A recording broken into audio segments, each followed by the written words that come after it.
All right, today we're talking about William Nylander and the massive contract that he just got with the Toronto Maple Leafs. I think I am very pro player. I think he absolutely deserved this, and I still don't know how the Toronto Maple Leafs are going to do it, but they're going to have to figure it out because they have clearly a lot of contracts. But that's a separate video. I want to talk about why William Nylander deserves this contract. I think it's actually pretty well deserved. And for me, gets a little mathy. So if you're not into that, I understand that. But I love the contracts. I love what Toronto's doing with some of their players. They did a great job drafting. I don't like the Tavares contract, but this is a different video, totally different video. But if you're a Toronto fan, stick around. We're going to talk about some of the reasons why I think that he deserves it. Because like I said, I like the percentage-wise. And so I'm going to show you real quick. Just to review, if you haven't seen it already, if you missed it, if you've been living on a rock as a hockey fan, Willie Nylander signed a very big contract. Oh, my apologies. Oh, we're on the right contract. So here he is. He's on a current contract of $6.9 million almost. It's a pretty big contract. It's a $45 million contract, whatever. It's huge. But he just signed $11.5 million per year contract. It's a $92 million total. It is crazy big. And I mean, it is no moving clause. So he's pretty much a Toronto fan, Toronto player for the rest of his life. I believe he's 27 right now. He will be here May 1st. So he'll be 28 when this contract kicks in. So he'll be playing until he's 36 with the Toronto Maple Leafs. And I think they're so fortunate because he's got such a high hockey IQ, and I think the player is absolutely worth it. It's a lot, and I was saying, and I would have no problem. I wouldn't mind paying him $10 million in the summer, but that was the summer, right? And then he started getting hot, and he's on like a 50 goal pace right now, 120 point pace. It's crazy. So they're like, hey, we got to sign him before he's worth $12 million. But that's what happens when you have a UFA. And who has a no movement clause. You have to either let him go for practically pittance or pennies on the dollar because he gets to choose where he wants to go, and even if he decides he wants to go to Tampa Bay or something like that, doesn't mean he's going to sign there. It just means he's going to play there. So they're not, Tampa Bay's not going to trade out like 3 first-round picks or 2 first-round picks for that. They may get a first, maybe a second as well. So similar to the Alex DeBrincat deal where he wasn't planning on signing with the Ottawa Senators long term. So Willie Nylander, they kept him, which I'm very happy for. So, and I really like Willie Nylander. I think there's something to hockey players having a little swag and that not cariness, and that's exactly what Willie Nylander has, in my opinion. So, huge contract, and you can see why. And this rate right now, I'm gonna kind of go over his points, and this is kind of one of the big thresholds that we're kind of talking about, and why I want to focus on this as well. Willie Nylander playing. I mean, his point totals are almost always a point per game. I mean, you can see right here. I mean, we're gonna go most recent years, last 5 years, right? So we have 1920, 59 points in 68 games, pretty good. 42, 51. These are $6.9 million player over here, right? But he also shows up in the playoffs, which is something that I want to highlight as well.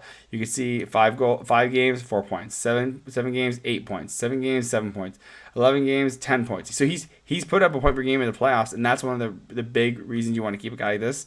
I'm looking at you, Austin, and I'm looking at you, Mitch Marner. Put the GG goal, puck in the goal.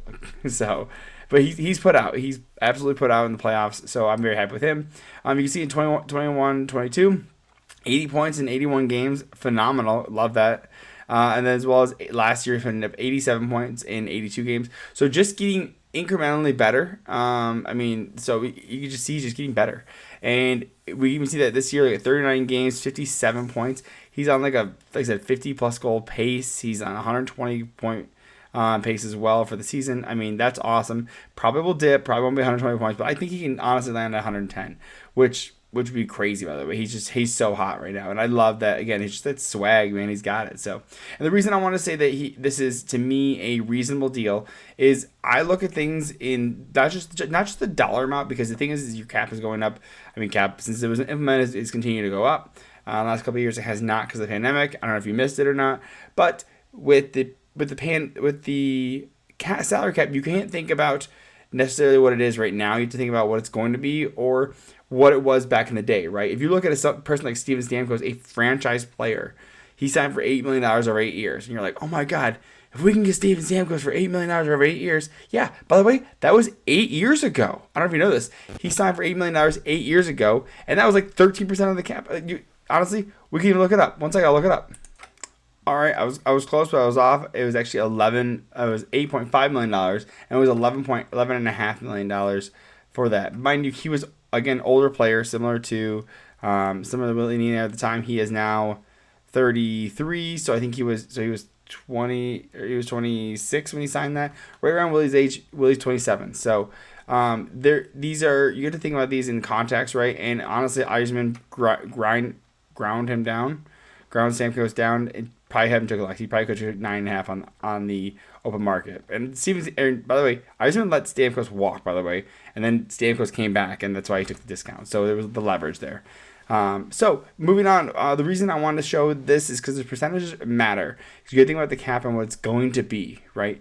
And one of the tweets that I liked from Frank Corrado has it talking about the percentage of the cap at the time of signing, right? You think about these players, the big ones. You think we have Nylander. These are comparable in the sense of percentages, which is more important than the actual cap hit, because like we said, the cap goes up every year, or it will be, right? Over the next, I believe, 3 years, it's supposed to go up $10 million. 3 or 4 years, it's supposed to go up $10 million. So Nylander is going to look a lot cheaper as this continues to go, right? Same with Austin Matthews, right? If they decide to keep Marner, I don't think they do. But you look at this, Panarin, a winger, by the way. Nylander plays wing. 13.1 for Nylander. And 5 years ago, Panarin signed at a 14.2%. What does Panarin make right now? Well, let's see, guys. Panarin makes, going down, we're using cap friendly, which is the best, 11.6. So he's making more than Nylander, and he signed this contract 5 years ago. So you have to, again, it's perspective of the cap and what people are upset. Do you not think Willie Nylander is that type of player? Why? We already went over his points. His highest is 87 in 80 games, right? So we're looking at Panarin. Let's go to Panarin, huh? Let's check out Panarin. Let's look at his numbers. I'm scrolling down. Yeah, Panarin. Okay, so when he signed that deal, we're going to go off the side. When he signed the deal, it was a higher percentage, right? 87 and 79. Pretty much exactly what Nylander did. Nylander did 80 points the year before that and 82. He's always right there as well. So Nylander has a cheaper contract in reference to the cap percentage than Panarin signed it, right? Panarin, by the way, an undrafted player. Won Stanley Cups though, right? With the Chicago Blackhawks, I totally get that. Won Stanley Cups, but and then of course his first year with the Rangers pops off, right? You can see he pops off right here. 95 points, great, awesome. And that's the goal with Willie Nylander, is that you're to see that he's going to pop off, right? Going over to another contract that they reference over here, they said, okay, Pastrnak, 13.4%, again higher than Nylander. So going to Pastrnak. What happened with him? He signed that deal in 2023. Okay, so this past year, right? Now, mind you, he played on the Bruins of last year, who broke the winning record of any NHL team ever. Highest number of points of any NHL team. Best goaltending, Vezina. So he's played on a phenomenal team. It doesn't take. He's part of it, but he also gets credit from it, right? If you are playing with good players, and you are a good player, you're helping their points, but they're also helping your points, which is the goal, right? You want a cohesive team, right? So when he signed this deal, he signed the deal with 113 points pace. I mean, that's phenomenal, right? But look at his track record. He hit 95 points once, 81 points, 80 points. I will say the 81 points is in 66 games, so that is great, right? So he did play better, so it was a higher percentage, which he was. Not by much, but he was a higher percentage, right? And so you kind of, again, but it's a similar player to Nylander. Is Nylander going to be better than Pastrnak? I mean, the Toronto hopes so, but is it a guarantee? No contract's a guarantee. But that's why you sign these contracts. Is you're taking a bet on the player. You're assuming they want to be here, one they're going to continue to produce, and then they're going to continue to progress as a leader as well as a player and making up points and everything. So. And lastly, looking at the other one, you're looking at Marner's deal back in 2019. We go to Mitch Marner over here. His by the way, and I thought it was too expensive at the time as well. But if you go to when he signed that deal, it was I think we said 2019, was it? 2019, yep, 2019. So we go to Mitch Marner, 2019, he signed it. I mean, he had a 94 point pace, 94 points. I mean, so and this is prior to the pandemic, right? So you're assuming that this is prior to the pandemic. Same with Panarin. This is all prior to the pandemic. These would actually feel like less of a hit if the cap continued to go up. But Marner and Panarin were before the pandemic. So they're like, oh, they feel more expensive and they feel more tighter, so they have to perform. But it would feel like less if there was another $12 million to play with in the cap, which there's just not, because I don't know if you know this, the thing's called COVID. So, and Panarin, look, he had a couple. I mean, he had great numbers still, right? 67 points, 59 games, 67 to 55, 97 and 99. I mean, he's over a point per game in the last since 18-19. So, not too shabby. I mean, so again, this is Marner, by the way, and he's having a down year. He's just having a down year right now. He's got 45 points in 39 games. Is he a $10.5 million player right now? Not really.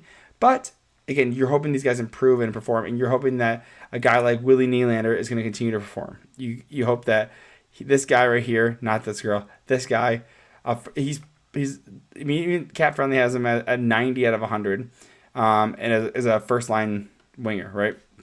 So this is the kind of guys you play in these positions, and I think he's going to end up coming out. They're going to change this from a first line winger to a franchise player, in my opinion, because I just think that he is. I think you don't lose a Willie Nylander and get better. You don't say, oh my God, let's trade him. Maybe get a defenseman, maybe get a goalie, but you don't trade him and suddenly get better. It's just not going to happen. You don't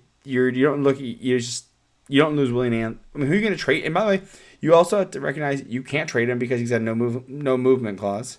So he again, like we talked about before, he gets to decide where he wants to go. He gets to decide if he wants to sign with them, And so he says, "Oh, wait, so I can go to Buffalo." And then he's like, "I'm just gonna play with Buffalo to get into the playoffs for next year, and then go on the open market and make 12 and a half." Which I think he would have made 12 out in the open market. So, but he said that he wanted to stay with Toronto. I just think Toronto paid a little too much, but it also makes sense. Like I get it, and I'm pro player. If these teams want to sign these contracts and give these guys millions and millions of dollars and make them, 100 millionaires, I'm totally down with it. Make your bag while you can. You're putting your body on the line for our entertainment, so that idiots like me can comment on it. I absolutely go get your money, man. Because you look at someone like Will Nylander. His dad played in the NHL. His brother plays in the NHL, and he's getting paid the most out of them. So you get your money while you can. And let Toronto, if they're going to offer it, take it, man. Take it. So, anyways, that's just my thought process on it. And, that's what you get for pay. You're going to pay an 8th overall pick.